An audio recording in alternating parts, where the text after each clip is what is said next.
I guess one way to look at nonviolent communication and where it encourages us to focus on the needs and feelings is it's looking at the vitality level of our life. How is my body doing?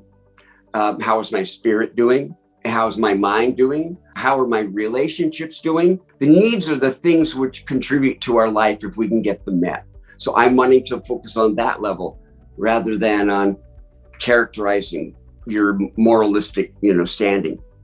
The other person is operating from a whole bundle of needs that are exactly what you have inside of you. You may not like the behavior, you might not be willing to tolerate the behavior. You can dislike the behavior, but you can't really dislike the needs because they are universal. These are the fruit of our evolution. We need to live in a group because that's what evolved the best. To live in a group, we need to have a sense of the need for justice, for generosity, for reciprocity, for compassion. Those are traits that, that are built in. Those are our fundamental needs. Everybody's got them. They have different recipes. We all come out of the same evolutionary basket with these basic needs. And that's always the case. In today's busy world, how can we find the inspiration, knowledge, and energy to live a healthy and empowered life?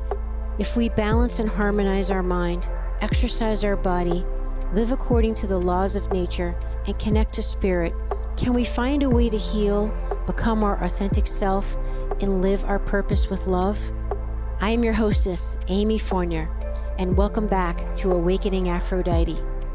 Welcome back to Awakening Aphrodite with Amy Fournier. I'm really glad you're here. Today's show is super important. All the topics I think are really interesting and important, but today's show is really the stuff that life is made of, the juice of life, the connection that we have, not only with other people, but with ourselves, about relationships.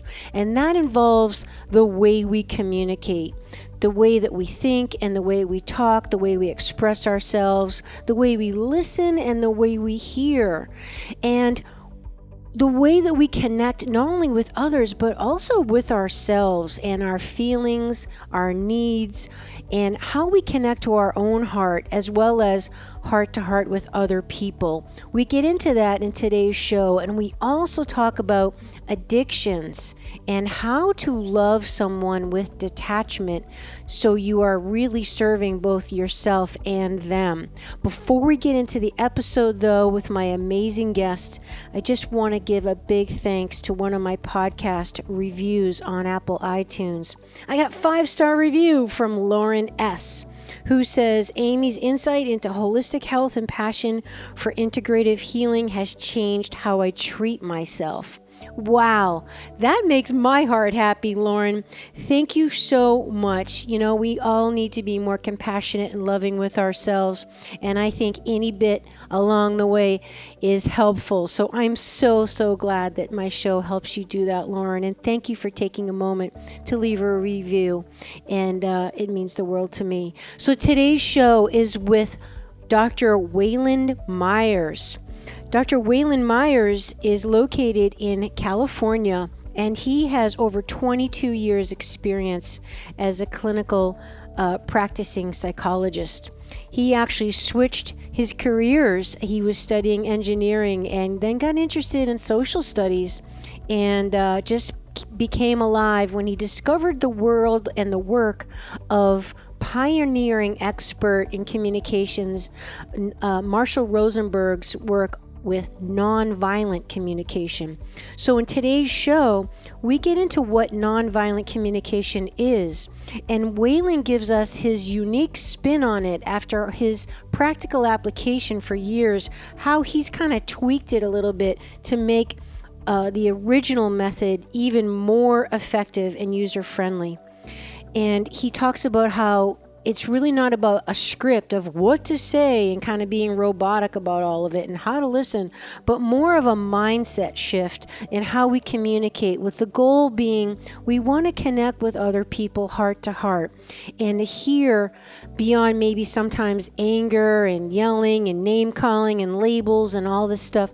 We want to hear the the need being expressed by the other person, maybe the feelings and the emotions behind the actual language, because really that's the key of understanding and keeping the connection and fostering cooperation when you talk to other people, rather than creating resentment and misunderstanding and alienation and separation and victimization and all that stuff that we definitely don't want.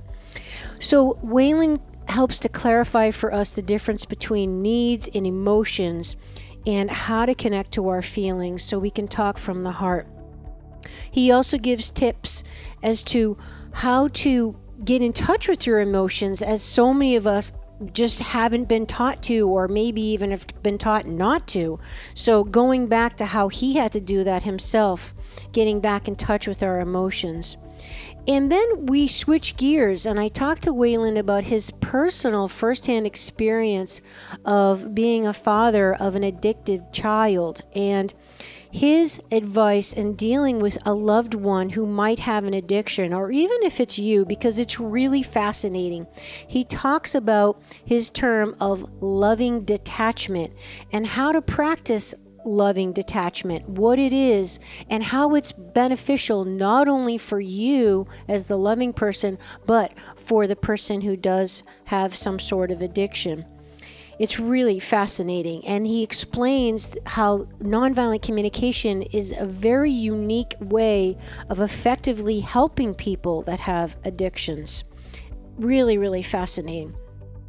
So you're going to love this show. It's great. It's a long one, but just cozy up to the fireplace or snuggle up and strap on your seatbelt, because we're going to have a great heart-to-heart talk with Dr. Wayland Myers.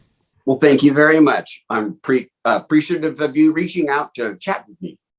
Well, I have had your book, Nonviolent Communication, The Basics as I Know It and Use Them, and anyone on YouTube can see the book here at FitAmyTV. It's a great little handbook, and I know we're going to get all into the principles and the method of nonviolent communication, but I just wanted to point out, Wayland, I've had this book on my shelf for decades. No kidding. Wow. Probably since it was published. Yes. Well, I'll tell you, I have to say I'm proud of how long the shelf life of this book has been. Nonfiction books, my understanding is they do well in the first year or two, and then they tend to just kind of slowly die. But this book, I think we're now well over 100,000 copies, probably closer to 120 or 30. I found a publisher in France. They publish a line of like Cliff's Notes, but on health food topics and parenting and this, that, and the other. And so I'm one of the little, or idiots guys, I'm one of those little booklets, and they just sell every single year. And I love it because it's getting that information out. Marshall Rosenberg, who put together nonviolent communication, he traveled the world like Johnny Appleseed. He would go wherever he could find a place to go and be supported. And he just spent his life going around, dropping off little bits and pieces of it all over the place. And I love the feeling of being able to do the same. You know, it's great to have a book 250 pages, 300 long on nonviolent communication, but a lot of people, that's not what they're really wanting to do. So I just wanted to, at one point when I was in a training session with Marshall, he said, what you want to do is give it away as quickly as you can.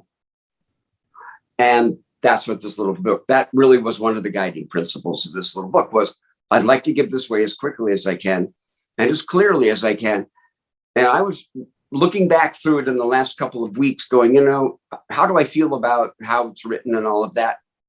And I don't see much of anything I would change. I really like the clarity and the simplicity. And so anyway, it's been a wonderful surprise to see the longevity. It's now 1998. So what are we, 23 years? Well, you know, and we're going to get into this, of course, in depth about nonviolent communication. But one of the things I'll just say, one of the probably the reasons why the success of this cute little booklet is the practicality of it. It probably Mhm. because of your experience, by the time you actually wrote this little booklet, you Yeah. had a lot of practical in the trenches experience of Right. applying the methods of nonviolent Yeah. communication. So you were able to really deduce it for people to really apply it and apply it in a really realistic way, Wayland. Yeah. Like there was one thing that you said in here that was key is like, it's really not about how to speak, because you said that when you first started using nonviolent communication, your family was like, can you just talk normal, please? It's like Exactly. it wasn't really the way people normally converse. Yeah. And what that triggered in me, because I've had the same experience. And just to give a quick little background on how I Yeah. came across it, in one of my trainings as a holistic nutritionist and lifestyle coach through the Czech Institute, nonviolent communication was one of the didactic modules we had to study and learn and be Okay. quite proficient in, Uh-huh. because as we're going to talk about, communication, not only with others, but with ourselves, and getting in touch Mhm. with feelings and having constructive communication Mhm. is really the goal of life. It's Yeah. really essential, not only for a fulfilled and happy life, but also just for an enjoyable life. And so nonviolent communication was one of the methods that was required to Yeah. understand how Yeah. to do. But I found in my application, it was kind Of of like course. a little bit artificial in the way you would talk. Right. That's So right. your book was really great because it mentions how it's really not about like getting a script of say this, then That's say right. this. It's more about kind of like a blanket of an attitude of like, these are what our intentions are when we communicate. And these are the good things to focus on. And Uh-huh. I talk about, and I think I say this in the book, the formalized steps, this. Mhm. I tell people, look at those as training wheels. Okay. They help you get to learn how to formulate what you're wanting to say so that it ends up having the best likelihood of getting heard in the way you'd like to have it heard. And being sure to include all the 4 pieces of information, because Marshall found that these are the most powerful in terms of creating connection and a productive relationship, whether it's resolving a conflict or simply deepening one. These are very, very valuable pieces of information to focus on. What is it that's happened that I'm reacting to? So they talk about that being the observable event. I've thought something, I've remembered something, I've heard something, I've seen something. So that's what I'm reacting to, and people need to know where my speaking is coming from in that sense.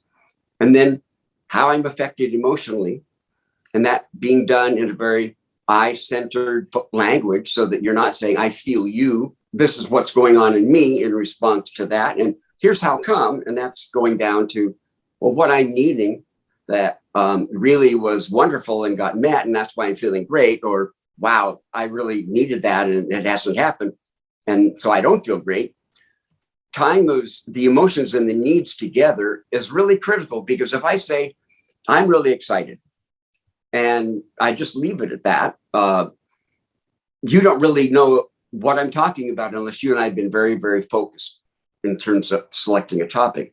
But if I say, for instance, I'm excited to be speaking with you today, and then the next follow-up is, well, what needs of mine am I meeting by speaking with you? The needs of mine that are met by speaking with you is that our world has become tragically misguided in terms of ways to relate and ways to think about each other and ways to interact that strengthen us as a community in the long run. And they have forgotten that at the heart of all of us, we have the same exact needs. I sat down with a man who was a Republican, very conservative, lifelong. I was told he's a brother of a friend. And when we went to visit, I was told by both his sister and my wife, do not talk politics. But I really love this man, and he loves me. And so I thought, if it comes up, I didn't bring it up, but somehow the topic of what's going on in our world today came up, and I said, the sad thing is, for me, I think the people on both sides of this story have the same exact dreams. They want a government that serves its people well. They want it to be honest. They'd like to have it be efficient and effective. They'd like to have it really focusing on clarifying what the needs of the people are, that the federal government really is the best entity to deal with. We all want the same thing. We also want freedom. We want liberty. We want to be able to vote and have a say in what happens. And where we're getting messed up is we're debating we're doing two things. One, instead of talking about what we want and how we prefer to have it happen, we're ending up calling each other names and categorizing each other. That person's a jackass. This person's an idiot. That person, is so impractical and they're a daydream or they're a dreamer, whatever. Calling names and labeling, that just makes other people really unhappy. And then, of course, we're all not that mature. We don't want to go fight right back. So I just said to him, I think if we could just talk about how we would love to see things go, and then talk about sort of the methodologies, but do it in a way where I'm not judging you and you're not judging me.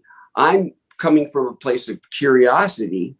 I want to understand why those things make the best sense to you. And I'd like to have you be curious about me. We've forgotten how to have this kind of a conversation, and how powerful it is. The two of us, when we spent a couple of hours, and we were so proud of ourselves at the end of how far we went. And we had a lot of things that we agreed on the sort of like, he liked a certain Democratic governor. I liked a certain Republican governor. We found we had a lot of things that I would not have guessed. And I found, wow, he's open to a lot more. But I think what happens is people want to do competition and they want to do jousting right now. So the idea of being able to come on here and kind of sound this note that we all operate from the same deep values. It doesn't matter what country we're in, how we're shaped or whatever. There are just certain basic needs that every human being has. Where we get into trouble is if we believe our methods are the right and we want to be strident about that, instead of, finding out that's my goal, that's your goal. How can we work this out? But today we've just kind of forgotten how to sit down and have that conversation. I'm afraid to sit down with some of my dear Republican friends and try to have the conversation because I don't know if it'll get rocky. I really don't know. I don't know what their endurance is for discomfort. I don't know if they're as afraid as I am. So it's really sad because I have some people that we have a very dear connection. And I'd like to be able to understand where they're coming from. I don't know how to get there, except the kind of thing I was able to do this one fellow. So yeah, I'm just kind of wanting to give people an idea to think about. Is the name calling, the ostracizing, the disowning, is that getting you to a place that you're enjoying? Mm-hmm. And it's not getting us to a place we're enjoying. So can we back up and instead of immediately assuming that because you have an R at the beginning of your political party and you have a D, that means blah. Can we back up and just try to get connected up as people and respectfully be curious? Because I believe we need both parties to really have the best functioning country. It would be, I think, a big mistake. We're not mature enough to have just one party in charge, but each group brings different strengths and wisdoms and perspectives and whatever. So I want to have everybody working together. And the tragedy is right now, there's a very large swath of people that have decided that the best way for them to take care of their country and themselves is to characterize the other side and attack it, and and all of that. And it's just not getting us in a very good place. So I don't know how long we're going to have to go through this kind of behavior, but mankind over the long run has done a pretty good job, a very faltering job, but a pretty good job of evolving. And frankly, I think that this whole mode that we're in right now is not one that's going to work in the longer run. And we're going to realize we have to outgrow it. So where's my soapbox? I have to get off that. Anyway, that's okay. That's what we're here for. And I know I love the passion, and obviously the timeliness of what you're referring to is very, very relevant right now. I do think it would be helpful for the audience and the viewers to back up a bit, though, Wayland, and explain, what are we talking about here? What is nonviolent communication? And it might be interesting, just in regard to what you just shared, the origins of the founder, Marshall Rosenberg. This is a very effective tool or method of communication for people to not only learn how to listen, but also to think and speak in order to communicate effectively, which would be in a way that connects people at the heart and the emotions to be constructive, rather than result in alienation or bad, anger or resentment, or just not being able to make any progress. And the founder had tremendous success in very, very hostile, real life situations, if I'm not mistaken, even like in the Arabic countries and political negotiations. I mean, we're talking high level applications here, folks. We're not just talking about like, the little corner therapist office who's using this. Mrs. Jones and her, what my neighbors think. This is like political, governmental, and you have extensive experience in your over 22 years of clinical experience, in addition to consulting with businesses and all that, of real touchy topics, emotionally charged, generated through ancestors and generations of conflict that they applied nonviolent communication tactics to, and had a lot of success. So let's just back up and share with us the nuts and bolts of what exactly we're talking about. What is nonviolent communication? And particularly the word violent is very interesting use. Yeah. What I say in my book regarding nonviolent communication, if we look at how we talk to each other and how we're trained to talk to each other, which is to judge, to give a diagnosis, you're smart, you're whatever. A lot of our practices and the way we speak end up causing or resulting in people being harmed, that they're hurt, or we get anger or whatever. And so Marshall is looking at that as when you're acting in a way which results in a disharmony, a disruption, that is a violent way of going about it. Because at its extreme, when people are screaming and yelling and they're picking up their weapons, but at the day-to-day level, to tell somebody that they're an idiot and they ought to, that is a harmful kind of a thing. It creates harm. So looking at communication, what are the things we could do? How can we speak and look and think about each other so that we go about that process without using these high probability to be disruptive methods? Let's put it that way, the more violent methods. So Marshall, I remember him, he told this story, and you probably read it somewhere and heard it or saw it somewhere, about when he was with a bunch of Palestinians, some Israelis, and at one point he's starting to talk about how I'd like to, help people find ways to And this Palestinian man, when he paused, he stood up and just started screaming at Marshall about you people in your country, and rah, rah, rah, rah, rah, rah, rah. And he's going on and on and on. Marshall's just quietly letting him kind of get to a point where he's ready to pause. And when he gets done, Marshall says, I'm guessing that maybe you would really like it if my country was using its resources differently. And the guy goes, yeah, that's what it was about. I don't like what you're doing with your resources. I wish you were doing that and that and that, but you're not.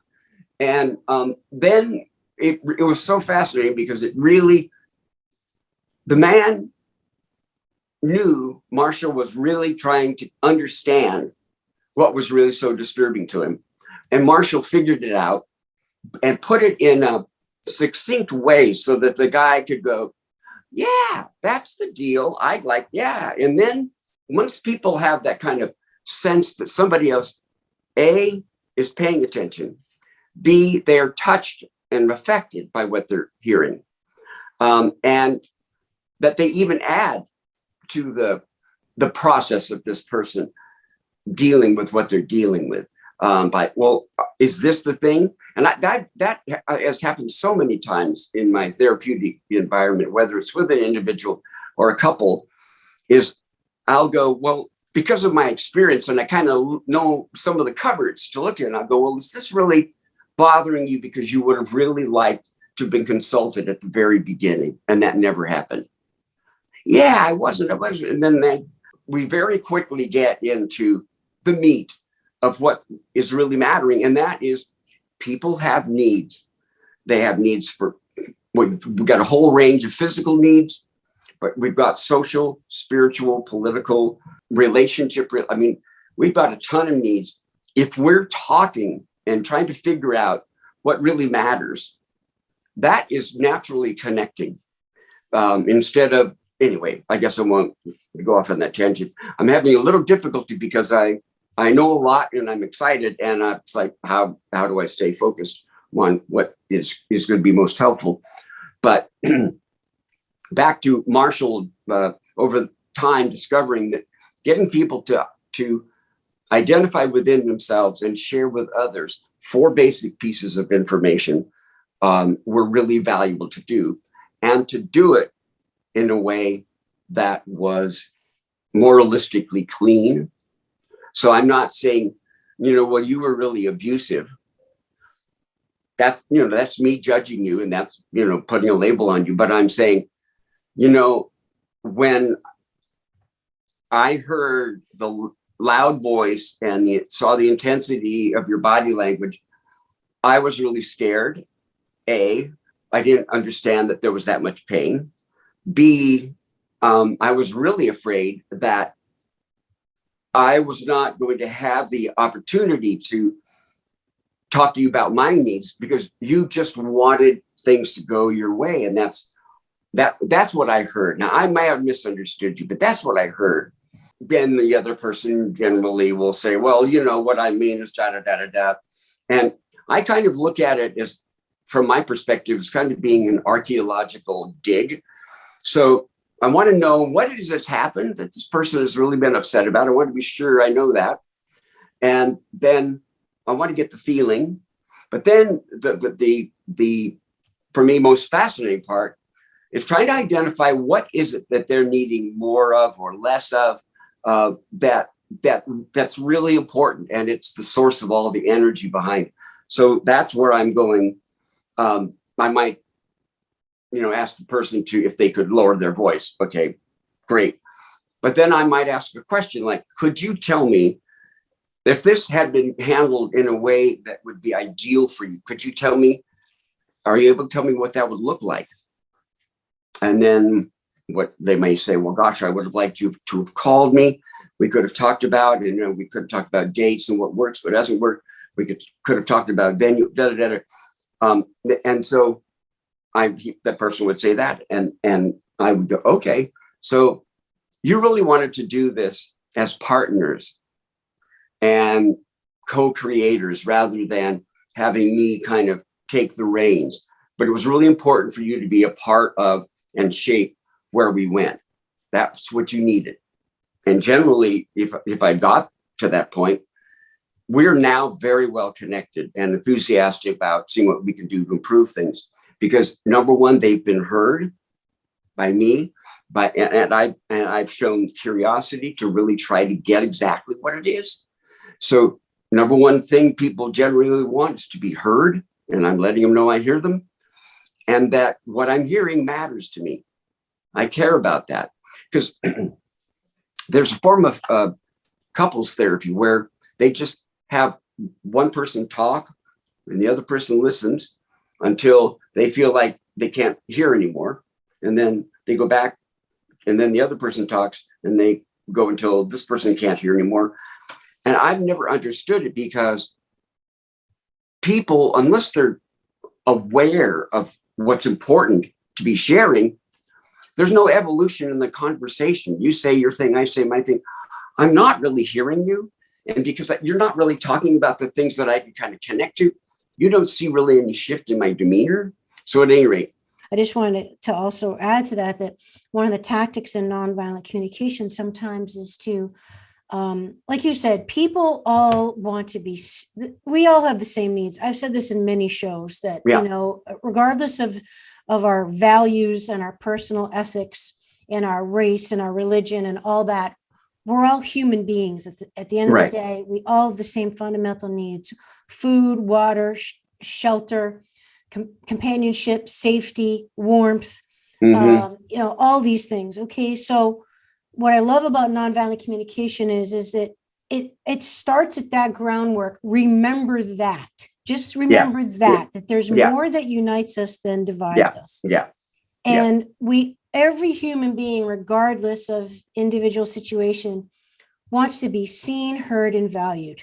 Right. Regardless. Okay. Yeah. Even if I don't agree with you, Mhm. just show that respect of I respectfully disagree, but I respect your right And to I have understand. your opinion. Yeah, I understand it. I get it. Uh-huh. And I'm going to Yeah. keep testing that out with you until you go, yeah, you got it.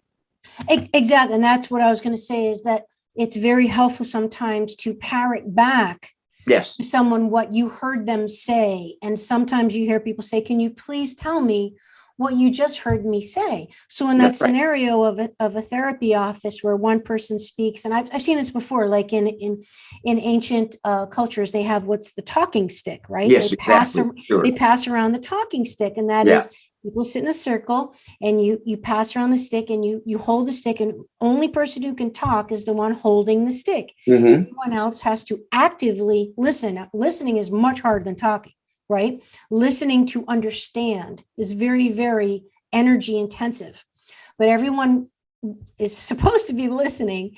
Yeah. And that person with the talking stick talks until they are complete. And once they are complete, they pass the stick along. But to that point, that I think it's helpful in a therapy session, or maybe a volatile situation or emotional situation, or any kind of relationship that's important to you, that you request that the person tell you back what they just heard you say. Yeah. And more times than not, and I'm sure you can give us many examples, what they're hearing or what they heard is totally different than what you said, right? Right. Yeah. Yeah. They might hear a label, they might hear an accusation, Exactly. they might hear a judgment, they Yeah. might hear whatever, and that is really not even what you said. And it Yeah. might be because you didn't very skillfully and respectfully articulate what you were Yeah. needing, but Sure. maybe not, right? So there's Yeah. value in that. Yeah. And back to what is nonviolent communication.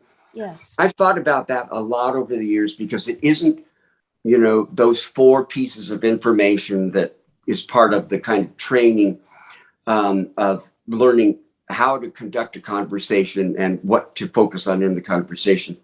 That's a tool that for helping you learn to function and look for things at those different levels. But for me, it's a place to center myself and live from, which is a place of whether I understand why this person is doing what they're doing and whether I like it or not.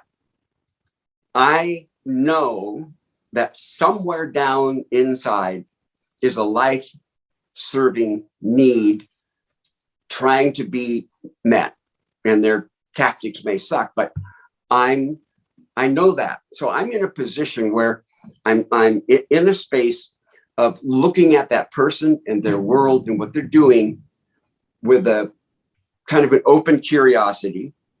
And I have to remind myself, to stay there when I'm like really upset about something, because I keep going into, wanting to debate or whatever. But it's a way of then also, it's okay. So it's a place from which a belief within which a word, whatever, within which I choose to stand and relate and look at people outside.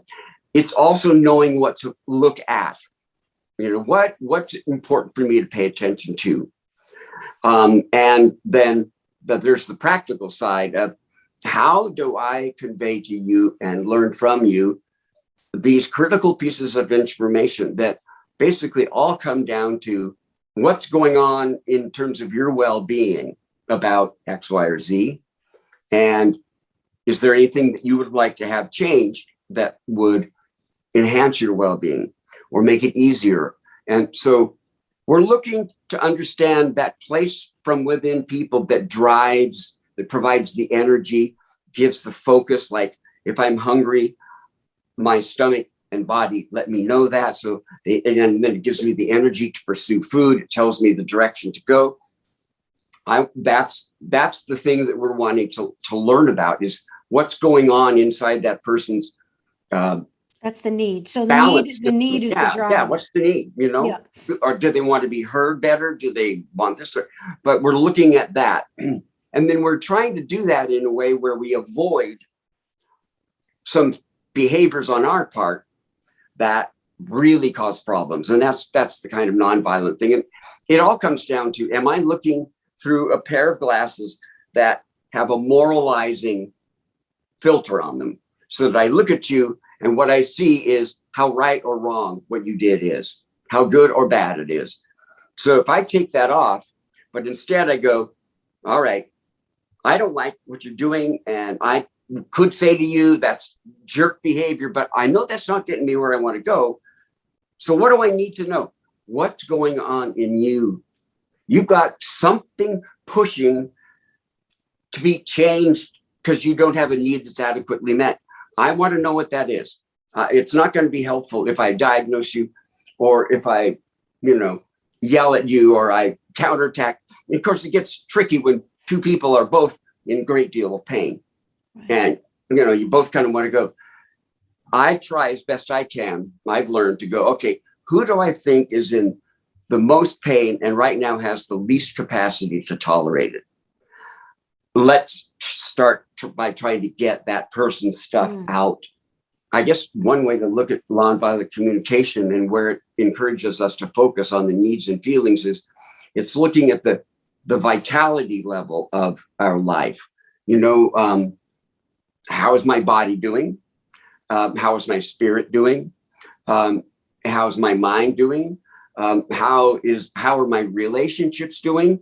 And so it's the things which, the needs are the things which contribute to our life if we can get them met. So I'm wanting to focus on that level rather than on characterizing your moralistic, standing. Okay, so there we go. Yeah, no, that's great. All right, so in a nutshell, Wayland, some of the nonviolent communication things are, number one, the goal is to really listen actively and understand the need behind whatever it is the person is talking is saying. Right. So overlooking the delivery, overlooking the emotion behind it, particularly if someone comes at you angry, accusatory, upset, judgmental, whatever. And having it, and frankly, I feel like it requires a lot of self-control, a lot of maturity, emotional a lot maturity, of self-empathy. Yep. To be able to almost detach in a way when someone's coming at you and just be like, hold on a minute. I'm not going to react and defend myself right now. I'm going to, be the bigger person and think we all have the same basic human needs. So remembering that and think, what is this person who's saying this to me? What are they feeling? What are they needing? So then what's the pain? Yes. What's the pain behind this driver? And what's it related to? And then ask them and say, look, I'm guessing you're feeling really angry right now because you feel like I left you out and didn't invite you to the party. or whatever the situation may be.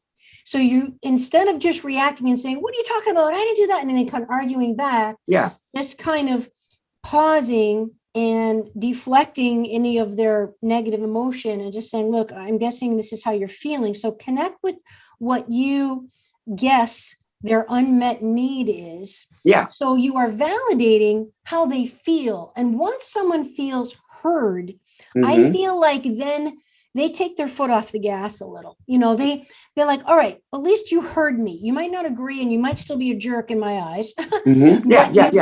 I feel heard. And that's just half the battle for most people in life, is they just feel like no one's really listening to them. Yeah. And then share for them, the next step in nonviolent communication is to then share back, once you have nailed pretty much what they're feeling their need is, their unmet need, and how they're trying to meet it, then mirror back to them what's alive in you. So it's not about being a doormat and just saying, oh, this is what you need. This is how you feel. I'm going to meet your needs regardless of how I feel. It's about, okay, well, this is how I'm feeling. And then when you're sharing that back to the person, and I'm going to have you kind of circle back on everything I'm saying and correct me or add to. But then circling back to that person, what's alive in you and what you're feeling and needing, without doing it in an accusatory or defensive manner. Or demanding. And yet we're going to get into the listening. But remembering we all have the same common needs. And rather than trying to take responsibility for their feelings, because that's another thing. When someone comes at you and says, you really hurt me. Yeah, you hurt my feelings. You didn't invite me to the party, or it's like, well, rather than be defensive, be like, what do you mean I didn't invite you? You weren't available or whatever. Just kind of, it's like, well, I guess, I can understand, if you feel badly, like if you feel like you were left out, because, we're good friends and we all need to feel like we have people we can rely on. Yeah. But that wasn't my intention. And this is the situation. So that would be a practical application of nonviolent communication, rather than having escalating and one person defending their position against the other and throwing swords at each other. Yeah. It's about knowing that what you're wanting to attend to is that vitality information, how they're feeling, what they're needing. That's what you're wanting to learn about. Yeah. Their moralistic proclamations about you. You don't want to, it's like they're throwing out hooks, like fishing hooks. So, and what helps me is I have to keep reminding myself, this is a person in pain who doesn't know another way to tell me that they're in pain. Yes. This language. And Marshall invented the term, the violent kind of language, as being jackal. Yeah. And the nonviolent being giraffe. And so I kind of go, they don't know how to talk giraffe. They only know how to talk jackal. I don't need to engage in that way. I just need to control my desire to, grab them and shake them or whatever. And just respond realize emotionally. I'm not going to end up where I want to go if I do that. What I need to find out is what's driving their reaction, and is there something they need from me right now? And that's in nonviolent communication. They talk about, and I've said this before, the 4 pieces of information, but it's, what's happened that this person is reacting to? What are the feelings that they've got? What needs are the source really of those feelings, needs or beliefs, because our feelings are created by our minds a lot as well. And then is there anything, the 4th piece, is there anything that they would like from us right now? And so sometimes we get into trouble because we talk about the feelings and the needs, but we never really we assume that the person wants this, this, and this from us, but we don't know.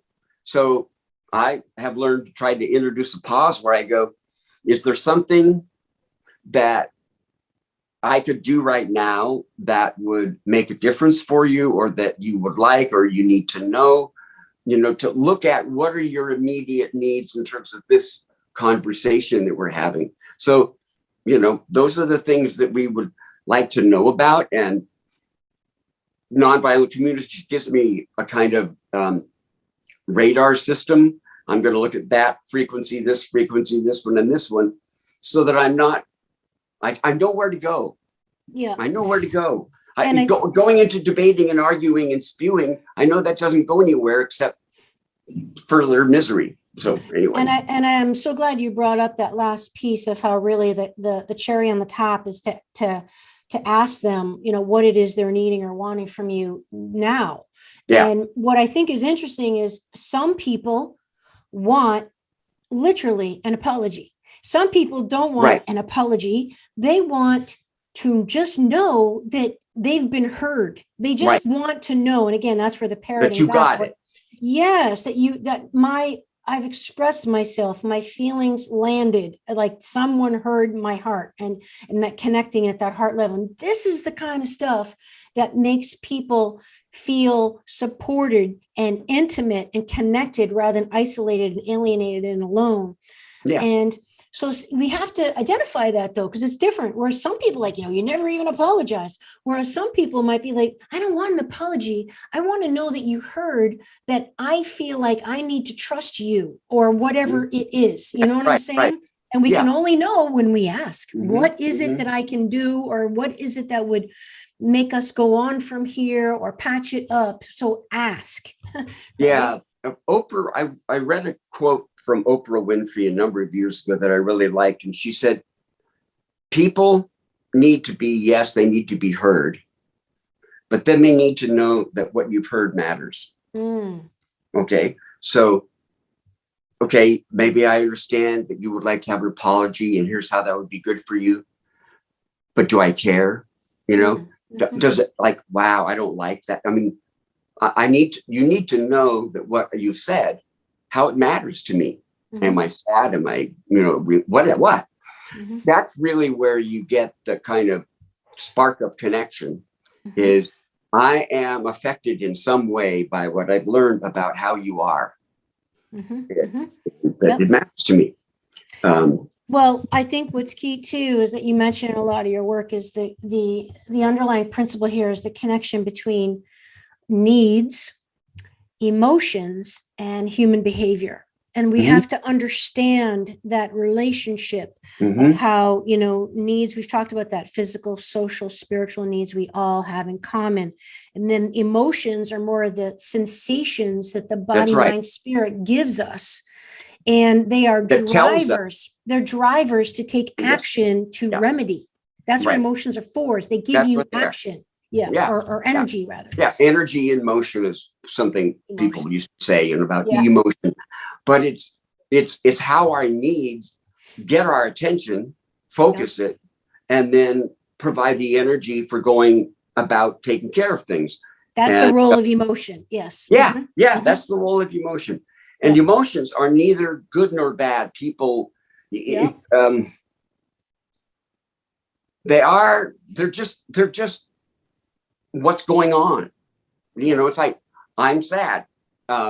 That's not bad. I'm scared. That's not bad. I mean, somebody may want to judge that I have that, but then, they're playing and looking at me through jackal lenses and they're going, oh, yeah. And, but anyway, I grew up in a household. My father was a mechanical engineer, but when he was 7, his father died in the Spanish influenza epidemic. And so his Germanic grandmother said to him, Bryant, you're now the man of the family.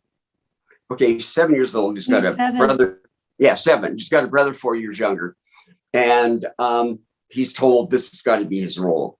And that's what he did. He stopped being a child and he started, taking responsibility. And in the course of his life, he did all these things but what the price he paid is that he shut himself off from all of his emotions. Right. He always looked at what needs to be done, what's the right thing. And my emotions are not important because they often are moving me to not do the right thing. So I grew up with a person who said emotions are unimportant and they're dangerous. Wow. And you always just do what's logical, what's reasonable, And for a person built the way I am, my sort of fiber in nature, wow, was that not a good fit? Yeah. And that's such a common thing. Evolve out of it. I remember I went to college to study being a mechanical engineer. I loved science and math and everything. That was fine. But in college, I was introduced to political science and sociology and anthropology. And then they were doing sensitivity groups back then. That was, you know, the new agey kind of thing, getting together, talking about your feelings. And I started to realize, you know, I think I have more than 2 or 3 feelings. Previously, I thought I've got anger, I've got fear, and I've got happy. But I really didn't know until I was seeing and having these experiences. Oh my God, there's like a whole palette of colors of emotion that I just didn't know about. And yet I saw how wonderful it was when people talked about themselves and whatever at that level and shared those things. Way before nonviolent communication, I ran into that. But I've had to really learn to be tuned in to the whole package of sensations and feelings and everything that are going on in me, because they're telling me how I am and helping me figure out what I should be doing, what I want to be doing, what would be best for me. And we have, for me, feelings are often kind of in a stack. There's like, you know, on this level, I don't want to do that at all. And, you know, there's no way. That's one feeling because I want to go rest. Okay, great. But at another level, because my need for compassionate generosity is more important to me. So I am not going to take what's for me a lower priority need, which is to go and rest or whatever, because I love that person. They need help. And giving that help is far more nurturing for me in terms of my well-being. It feeds my soul, basically, whereas it feeds more my body. And so I'll go with what's my highest need, even though it's not my preferred need in a certain sense. Do you see what I'm saying? Yeah, that's brilliant. I love it. Yeah. Everything you just said is so critically important, Wayland, because so many people, particularly men, have not had the luxury to feel. No. Feeling was a luxury. They weren't allowed. Oh, it was a weakness, and it was not only in your grandfather's generation, but even currently. And it's just starting to change as we've started to value the sacred divine feminine and masculine. And there's many masculinized females. That was me, which is a big reason why I called the show Awakening Aphrodite, was to balance my masculine and feminine, because I grew up very masculinized in the way my mind worked. And the same thing, I literally would tell myself, doesn't matter how you feel. This is what's right. This is what's wrong. This is what the Bible says. This is what's expected of you. Just do it. Just do it. That's right. And that was it. So I didn't have the luxury. What's going on in you is irrelevant. That's exactly right. It was totally irrelevant and pressed down. So thanks for sharing. Get out there and do that anyway. Yeah, you're not alone. Yeah, whatever. Put a Band-Aid on it and get back in the game. Yeah. So, you know, I love that. And I have shared with people in the past something called the feelings wheel, because like you know, I had heard that, I think it was Paul Chek who said in How to Eat, Move, and Be Healthy, his famous book on healthy lifestyle, that the average person eats between 10 and 12 foods all the time. And they also know between 10 and 12 exercises. Well, think about it. You know, there's over 600 muscles in the body. There's tens of thousands of plant species and thousands of animal species. Think of the diversity and the biodiversity in nature of what to eat, how to move. And we're limited. Feelings are the same way. People think happy, sad, frightened, tired, depressed, you know, just like the real vanilla. But then you go to Baskin Robbins of feelings and you've got dozens of shades of gray that are the innuendos, is really where the juice is the real articulateness. So on that note, Wayland, one of the things I want to ask you is, because nonviolent communication is such such an important part of it is identifying the other person's needs and feelings, and you want to identify what their feelings are. What if you ask the person what they're feeling and they don't know, or they don't want to know, or they don't know how to identify with it, or they don't want to know? So what do we do then? Right. Because people don't know how they feel. You ask them how you feel, like, oh, I don't know. Good, I guess. I don't know. There's a few different ways. One is start making guesses. I'm wondering if you might find this irritating. And then you've in this question, I'm reminded of working with some husbands who were locked in the rigidity, some kind of a rigidity way of living in terms of you don't talk about feelings, you do this, da, da, da, da, da. And when when they would come to the marital therapy, if I would ask, or the wife would ask how they feel, they weren't wanting to talk about it. And I sometimes would just say, I'll just go straight for that. I find myself wondering whether you like these questions, are you just uneasy with somebody asking this kind of stuff? I mean, you might be, a lot of people are. And just to try to really find out where they are, because see, that's their first level of need is security, and they have a recipe, a way to do it. So instead of going, well, no, I want you to be talking about your feelings over here. No, their need is security, and they don't believe that talking about feelings is secure. And their way to not do that is to just shut down so they don't know, and also not really talk. So I go, well, this might be something that's really unfamiliar to you. Let me know. Is there some way we could do this that would make it easier? But at least the person is hearing that I care about what's going on in them, and I'm not going to make them wrong because they don't want to talk about it.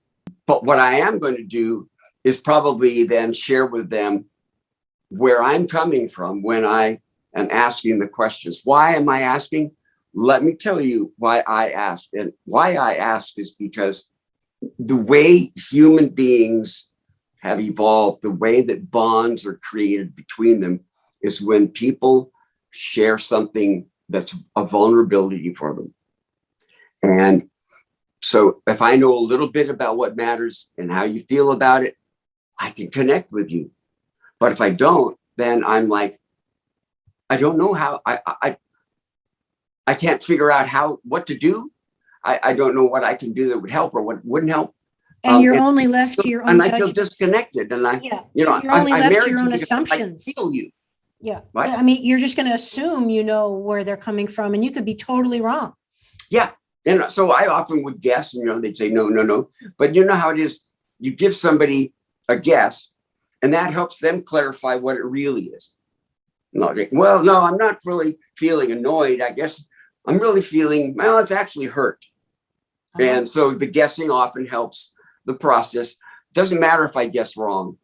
The issue is I'm interested.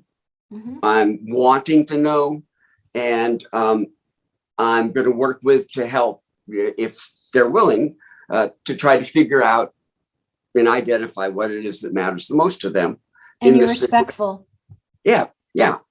So I'm coming from a place of curiosity, I'm not wanting you to tell me how you're feeling so that I can beat you up for feeling that way. Yeah. Yes. But that might be a reason somebody doesn't want to tell me. They go, no, I'm not giving you any information. Then I need to check in myself and go, Wayland, are you really looking for information, for ammunition? Or do you want to go another route? And of course, it's like, that's my lizard brain who's looking for ammunition. And he's good. The amygdala takes over and goes, okay, it's fight, flight, or freeze or whatever. And I have to kind of shake myself out of that and go, okay, so let's bring my conscious awareness and everything, bring all that back in. What is it that I really want? And then I often can say, I see why you think that you would think that. But, and honestly, I was I was coming at you in that kind of a way. Yeah. But I realized that is not going to get either of us where we'd like to go, which is, for me, is to really feel connected up about this, whether we end up, agreeing or not. At least I really understand you, and I feel you understand me. So in that spirit, blah, blah, blah. So that's the kind of thing I do.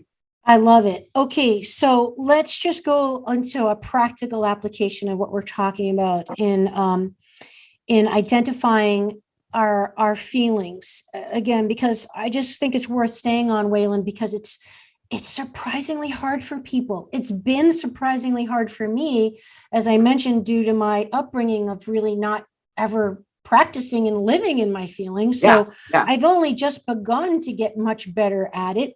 And it was a scary place to go. I've literally had people say to me, I don't want to know what I'm feeling because I don't know if I can handle the pain, and I don't have the resources to deal with what I'm feeling. So we're not trained not only how to talk to each other, but how to listen and how to do so in a non-accusatory, non-violent way, as we would say.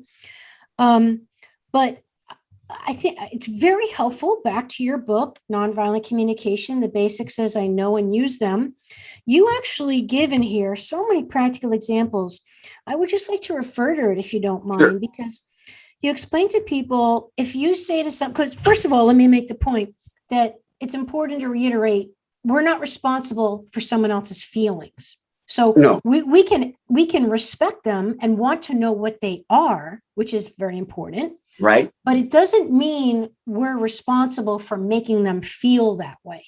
Right. That is sometimes a very tricky differentiation to make, because if I've acted like a jerk and, kind of blown up at you, have I made you feel that way?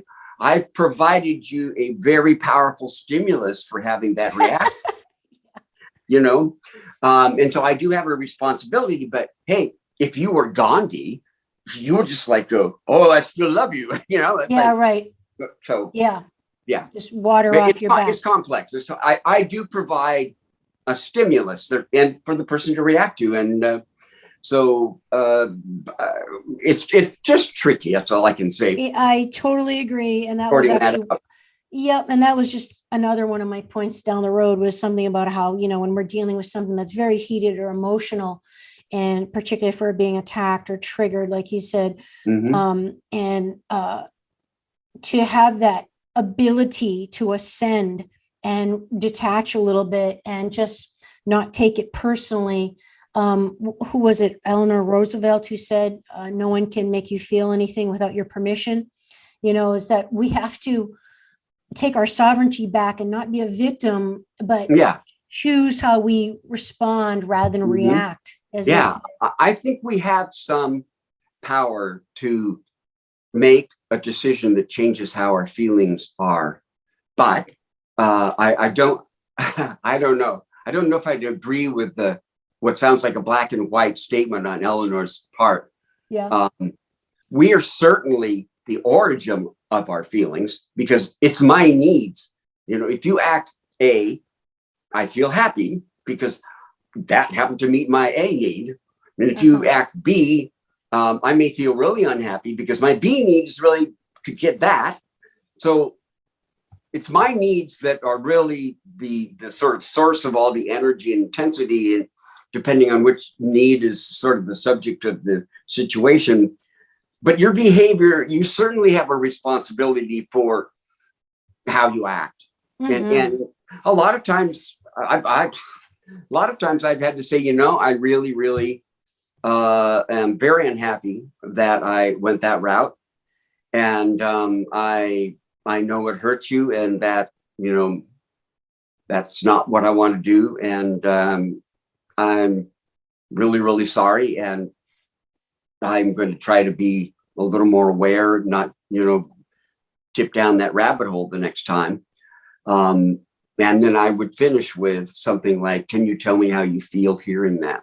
Because that's that fourth piece of information is, let's look at the immediate situation to see if there's anything right now, Or maybe I don't know if you understood what I just said, that kind of thing. So. Right. Yeah. No, I love it. Just kind of damage control.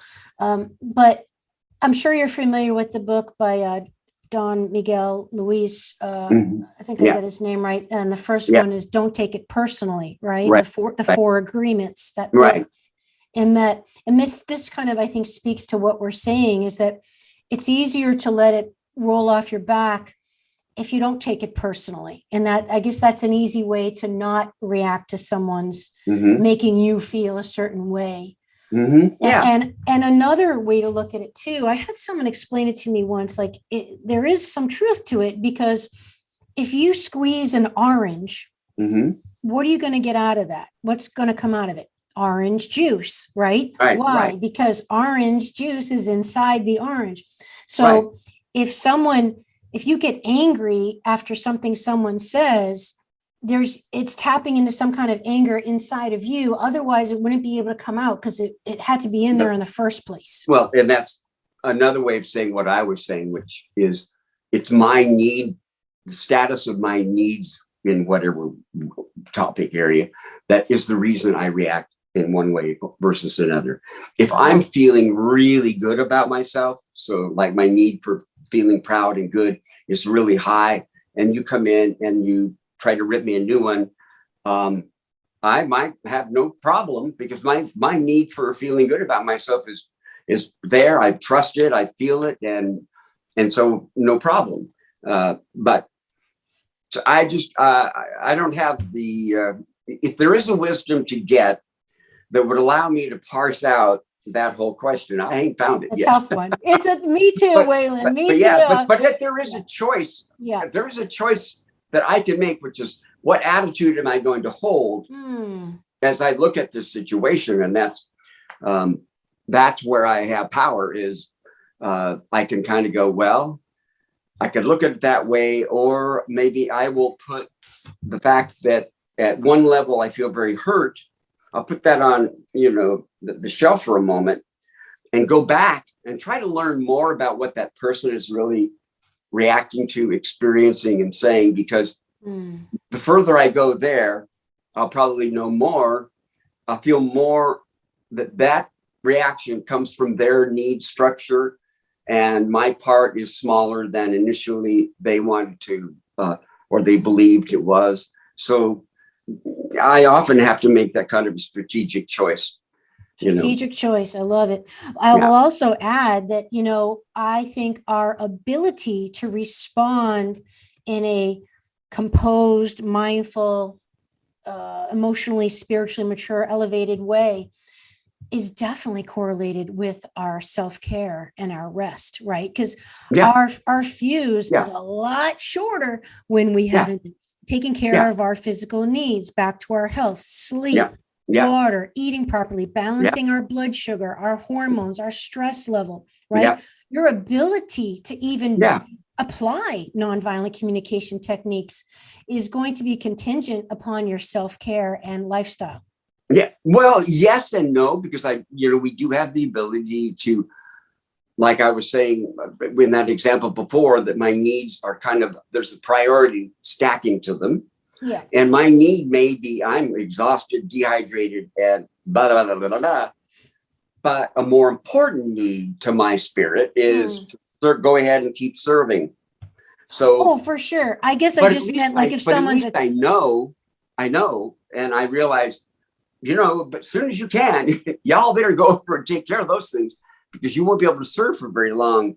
Yeah. So, I guess I just meant more if someone kind of is attacking you or whatever, your fuse would be a lot shorter, and your likelihood of being like, well, tell me about what you're feeling right now, rather than just defending yourself. Because you're exhausted is probably less likely.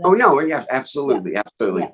All right. Before we just lose this point, I do want to share with people this practical, so helpful from your book example of explaining to people of back to the feelings wheel and sharing what's alive in you and your feelings.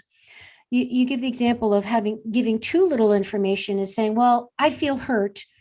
And people instead might say something that is, I feel hurt because you left me out, Whereas that's not ideal either, because that's actually blaming the other person, which would elicit them. They're going to want to debate with you.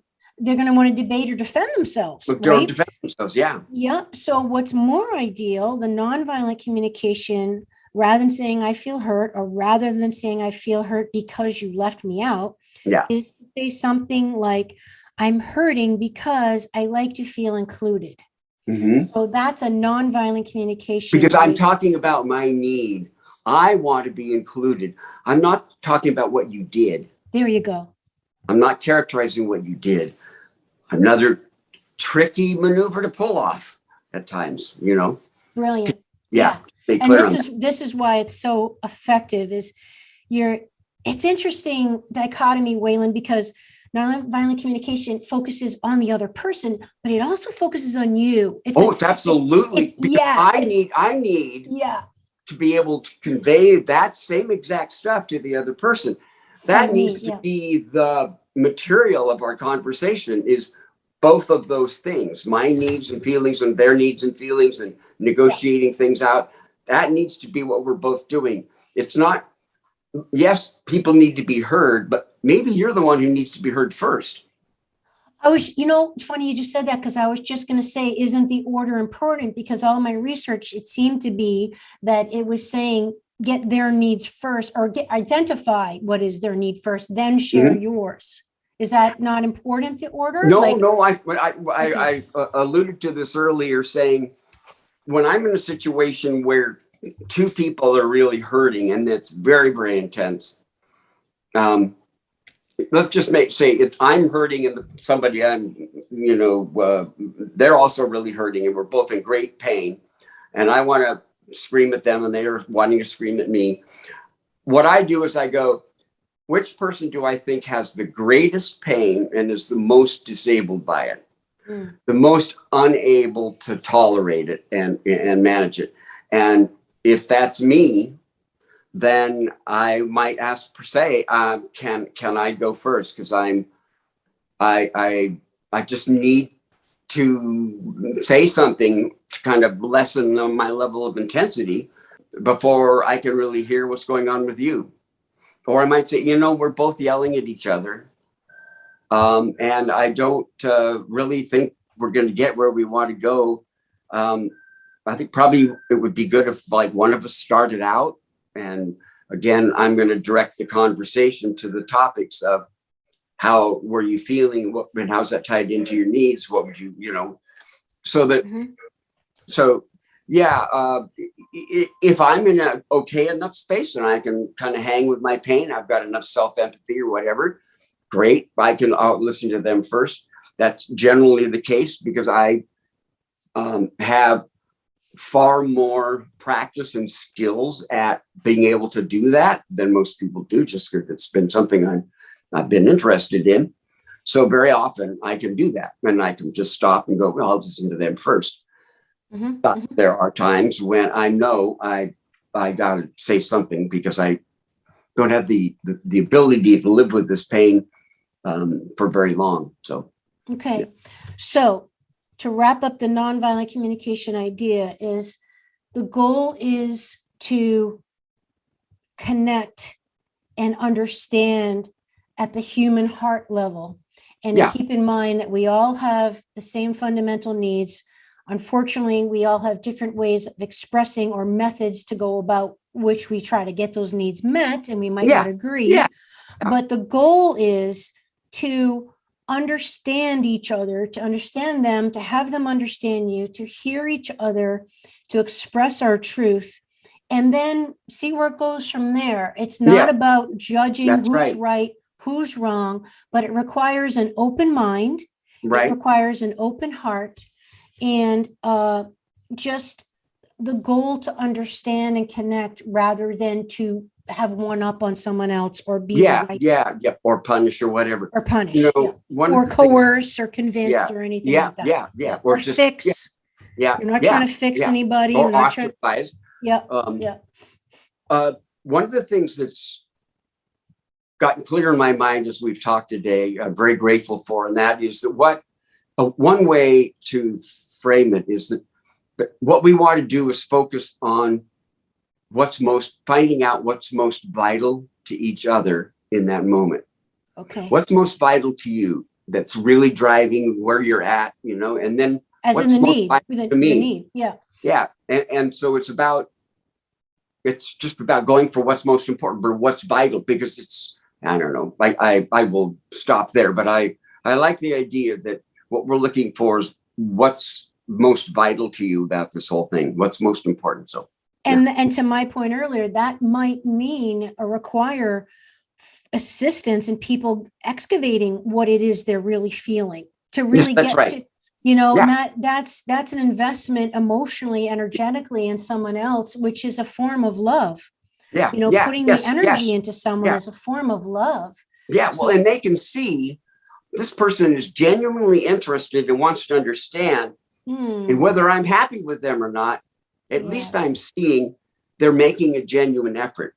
Which opens your heart to not only yourself, right. That's but to right. them And as then well. it's like, okay, at least they're trying, Yes, I love it. And that's part of why it's been so unbelievably successful and a beautiful practice.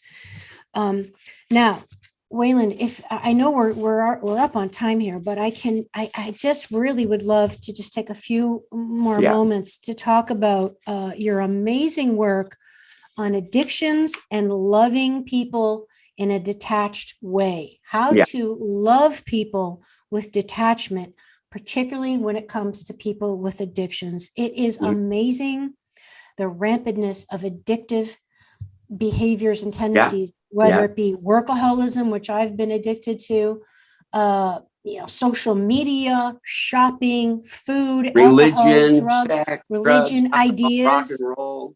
Pick something, right? So I'm going to really give you the floor to share with us your groundbreaking and personal work with addiction, not yourself personally, but in your family, and your practical experience and the wisdom that you've accumulated in how we can love people in a detached way, but still love them. We're not abandoning them. And you make a very important distinction. There's a difference between abandoning someone and detached loving.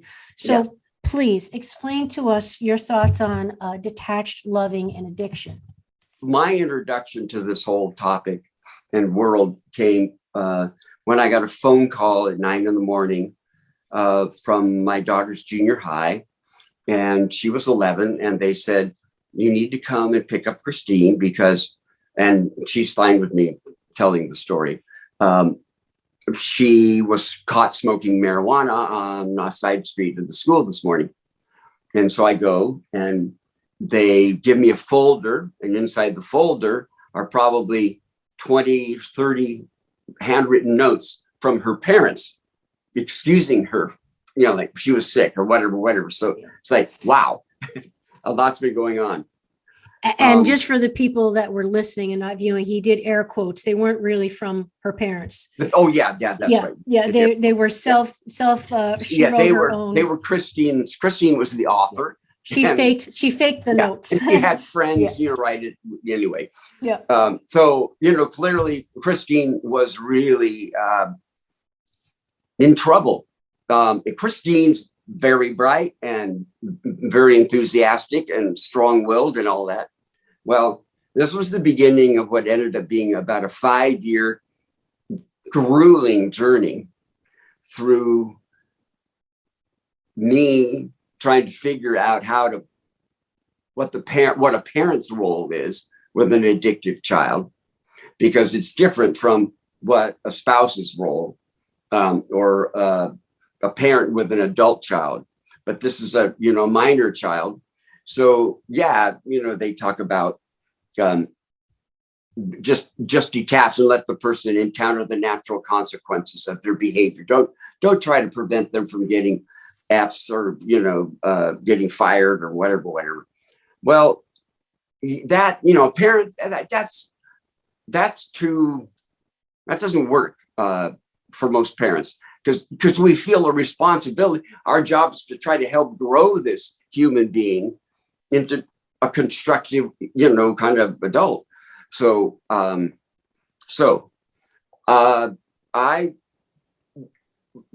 she went through, in our school district, she went through 5 different, all the schools in the district, plus the other 2 special programs that they had for kids in the course of a couple of years. She got kicked out of all of them.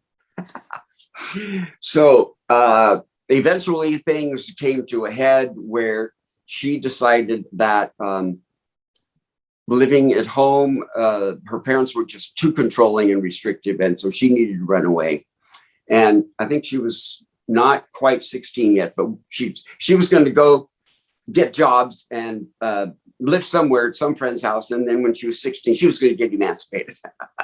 So we had to end up, I allowed her to encounter the natural consequences of her decision for about 4 days, because I just had a feeling that she needed to see what that was like. But on the 5th day, I decided, okay, that's enough loving detachment for me.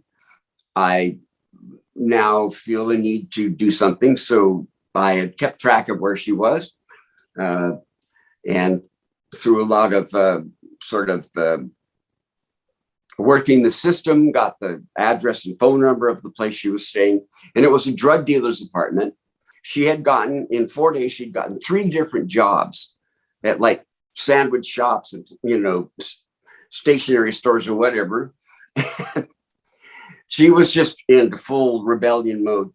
We, her grandparents and her parents, we kind of surrounded her in a parking lot and kind of corralled her in, and then got her to go home. And we were talking with her, and she was just not going to go with anything.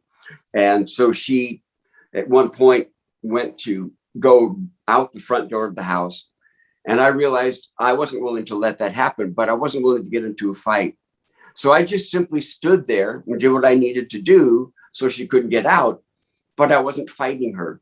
And then she kind of broke down, cried. We eventually took her to a facility that was a locked facility just so that she was safe for a while. Eventually sent her back to Hazelden in Minnesota.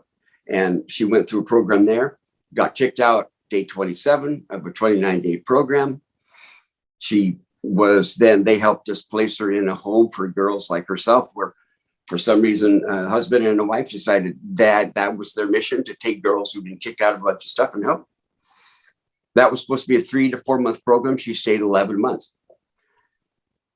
What was her bottom that finally turned everything around was she was told by them several times, pack a bag because you're going to leave in the morning if you haven't changed your attitude. And there was kind of one final one. And she just said, I couldn't fail a 7th time, like getting kicked out of the place. That was her turnaround. And she moved forward. Through this whole time, I got support through people in Al-Anon. And I was lucky to find a group that was for parents. And in the end, as I wrestled with this question of how far do I go with my being responsible and trying to control things or whatever, the answer I came up with is I go as far as I feel I can live with what I'm doing in the long run. So I could go as far as 4 days, but the 5th day, I thought, I'm not going to feel good about this in the long run. So the question became, what do I think I can live with the best in the long run in terms of my choice in this situation? And that I had to first get to a point of going, she can get herself killed. I had to accept that I was powerless over keeping her alive. That was very hard. I mean, that's a hard thing for a lot of parents. But I had to get to that point. And then eventually I realized it's the long run question that really is the key. So that was just tremendously liberating for me to get that, because now I had a compass, which was, again, an internal sense of, well, if you let her continue to do that, can you live with what happens if she does? Yeah or no. And it just brought a lot of peace to me. But it took 3 years of going to these parents' meetings and wrestling and, counselors and stuff, trying to figure out where do I have power and where does it stop? And I finally figured that out. So That's where I wrote that article that you found on the web. We're going to put that in the show notes for everybody, because Wayland has written 2 brilliant articles on, one of which is called An Attempt to Define a Nonviolent Communication Approach to Addictive Behaviors and How Detachment Can Be Loving for All. 2 phenomenal articles. And I will say that one of them has a wonderful quote that I want to share, that you said you heard a drug counselor, a drug rehab counselor say one day. The key quote: detachment is a means whereby we allow others the opportunity to learn how to care for themselves better. And you stated that loving detachment and nonviolent communication share similar core values and objectives, which is the natural pairing of the two, which brings us full circle to today's discussion. Because you shared in your over almost 20, half a quarter of a century, 25 years of clinical experience, that nonviolent communication is unique in a form of therapy or method, if you will, because it looks at addictions uniquely, and it regards them as to what is the helpful or fulfilling or useful thing about an addiction, rather than trying to just get someone to stop participating in the addictive behavior, or saying they're doing it to meet some need. There you go. The need? What is the need? Find out what it is. Yes. What is the need the addiction is meeting? That's the question, because all addictions are meeting a need. So once you identify what need is, like social, like drinking, for example, people can sometimes drink because it's a social lubricant. Right. And I don't know how to be with people unless I'm still a drinker. It helps them. So it's meeting a very real need. And Marshall Rosenberg said that he would never take away someone's addiction without first identifying other creative, imaginative ways to help them meet that need. Otherwise, it's actually doing them a disservice. So please expand on that, because I think that's a critical point. The addiction is meeting a need. And once you understand that, figure out what the need is that your addictive thing is meeting, and then get creative on how else you can meet the need in a way that's more constructive. Well, for me, it's founded on looking at the person's addictive struggle with respect rather than judgment. They're doing this for some reason. It's probably plural reasons, and what might those be? And so, one fellow I was working with, we just went into. So what's good about this for you? There you go. Important question. Great. An important question. And so then you kind of start looking at, it helps me to live with that problem, or, that pain. And sometimes you find out there are things that can be done about whatever the source of pain is, or why the alcohol is good, that person can, go get some help with that relationship, or they can, talk about what is it that terrifies them about being with a group of people and not having whatever. So again, it's really a matter of helping people. I called it an archaeological dig earlier. Sort of, you start with the levels that are there, and then you're kind of peeling away and going, so what's wonderful about your addiction? That question right there, they're like, what? Brilliant, though. It's really key. It's key. It is. And it is, again, that whole primary concept that everything people do, or everything a person does, is an attempt of some need at some level to be fulfilled. Our needs are what keep us alive and in balance. If we don't know when a need is, in good shape or bad shape, it's hard to keep ourselves healthy, wealthy, and wise. And so that's why it's really valuable to get it, that people do stuff for good reasons. They just probably can't tell you what they are, or you can't see them. Mm-hmm. It doesn't change the fact that there is an attempt to serve life in that behavior. And with addiction, finding out what that is, it's very helpful. And with addiction, there is a biochemical component to it. Their brains may work. Some reward pathway may not work the same as other people. But again, you've got to open the door in a free way to really find out about what's going on with this whole picture. And that requires not judging. And you mentioned in your work that self-judgments obstruct learning about ourselves. So people berate themselves. And, don't you think someone who's addicted to whatever, a substance, whatever, hates every almost time? Always. Yeah, they hate themselves every time. And is probably embedded in every single addicted person's. Yes, and the feeling of shame and disappointment and guilt, these are all very low vibration, destructive, energetic, spiritual qualities. They're pretty disabling. Yes, disabling. And you mentioned that we have to be very careful the way we label people as you're an alcoholic or whatever, because oftentimes that can result in self-fulfilling prophecy. And it makes people feel like a victim and takes away their power. It totally dispowers them to control it. How are you going to change it if you were born that way or whatever? It's not your fault.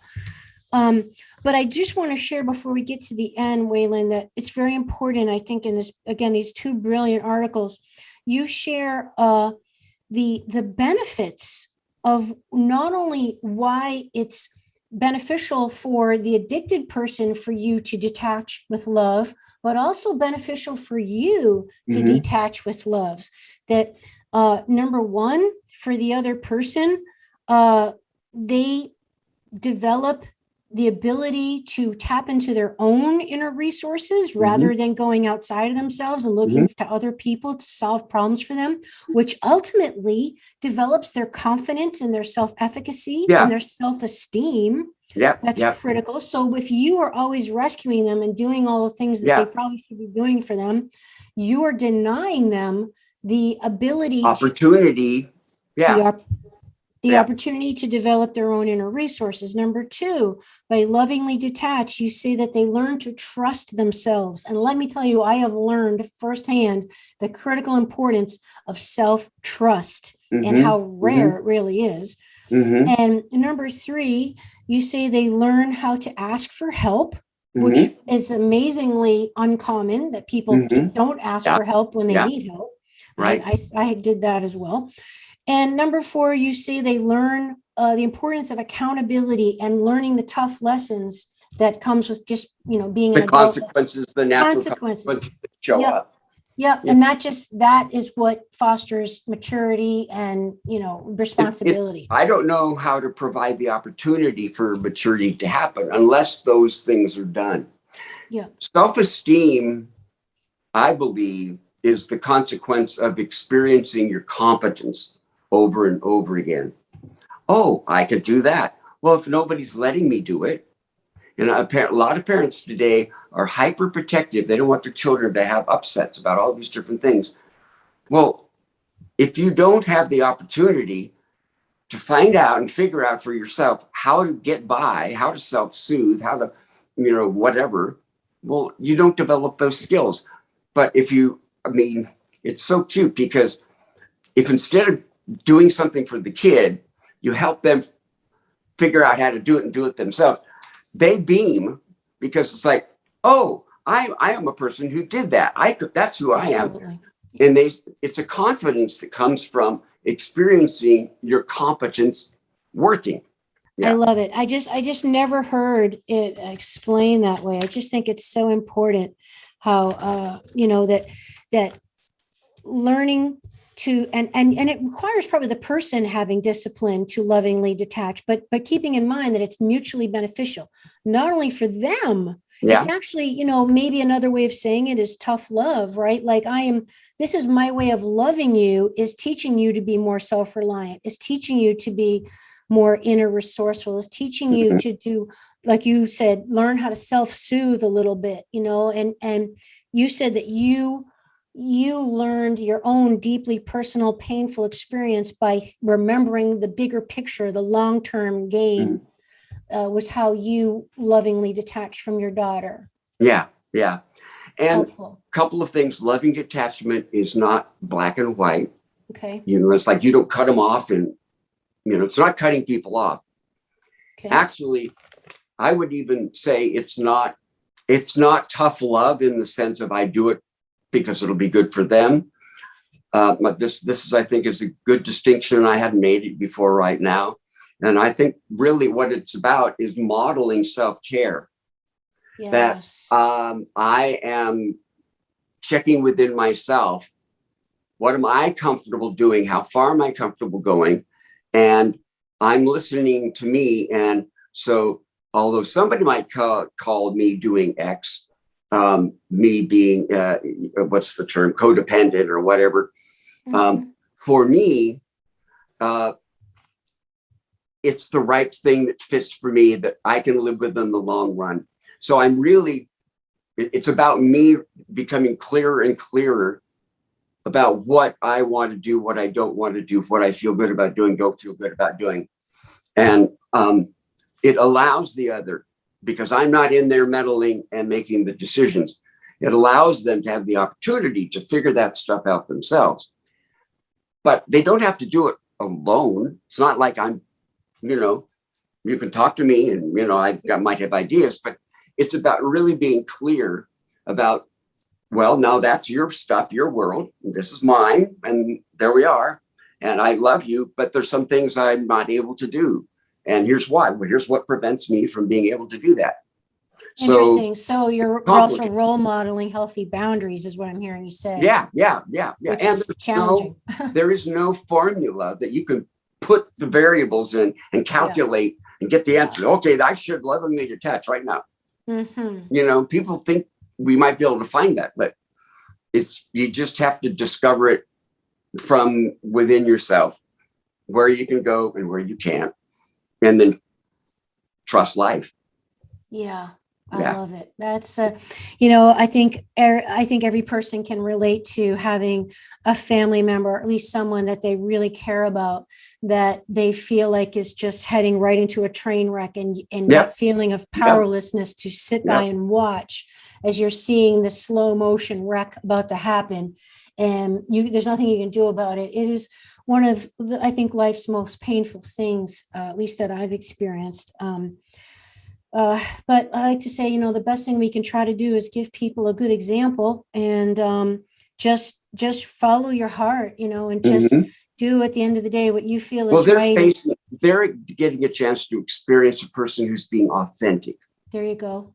The person is not being pedantic. They're not being judgmental. They're being authentic. I'm telling you the truth. Here's what I can do. Here's what I can't do. And I have faith that you'll figure this out, because guess what? If I vaporized immediately and disappeared, I'll bet 5 years from now, you'd be in a super different place. And, you might not, though. You might crash and burn. I don't know, but here's what I can do. Yeah, I think that's a beautiful point, Wayland, and I'll say too, in closing that, and then no matter what, I love you. It's like there's a difference between who you are and your behavior. There's nothing that will ever make me not love you, particularly if it's a family member or something. Like, you're still going to be my sister, brother, mother, father, whatever. I will always love you. I might not agree. I might not like it, but nothing. And I might not participate, but there you go. Nothing is going to stop me from loving you no matter what. And that's some value in that too. Yeah. And so that's the best, I think, sort of atmosphere you can provide them for their own growth, that they will grow where they grow. A safe container. And boy, is it hard to watch the choices that we, from our experience, I don't think there's been a time in my life when I haven't known somebody that I went and I looked at what they're doing and, oh, you've got to be. But not every problematic something or other in the universe is something that has my name on it. So, you got to know when to hold them and when to fold them. You mean you're not the universal manager? No, not the universal manager. Referee, caretaker, whatever. I'm just a traveler on the highway, and I hope I don't do damage and leave a really happy trail behind. Yeah. Well, you're certainly going to leave the world a better place than before you were in it, Wayland. Well, Are there any last minute thoughts or anything that's on your heart that we didn't discuss or you didn't share with people that you just want to make sure you get in today? I would say one of the things that I said at the beginning, do not forget the other person is operating from a whole bundle of needs and stuff that are exactly what you have inside of you. You may not like the behavior. You might not be willing to tolerate the behavior. You can dislike the behavior, but you can't really dislike the needs because they are universal. These are the fruit of our evolution. We need to live in a group because that's what evolved the best. To live in a group, we need to have a sense of the need for justice, for generosity, for reciprocity, for compassion. Those are traits that, that are built in. Those are our fundamental needs. Everybody's got them. They have different recipes, Japanese definition of this is that, and, the Chinese is that. But we all come out of the same evolutionary basket with these basic needs. And that's always the case. So beautiful. Yeah. And where can people find out more about you? Or are there anything, any sites, books, anything that you want to direct people towards?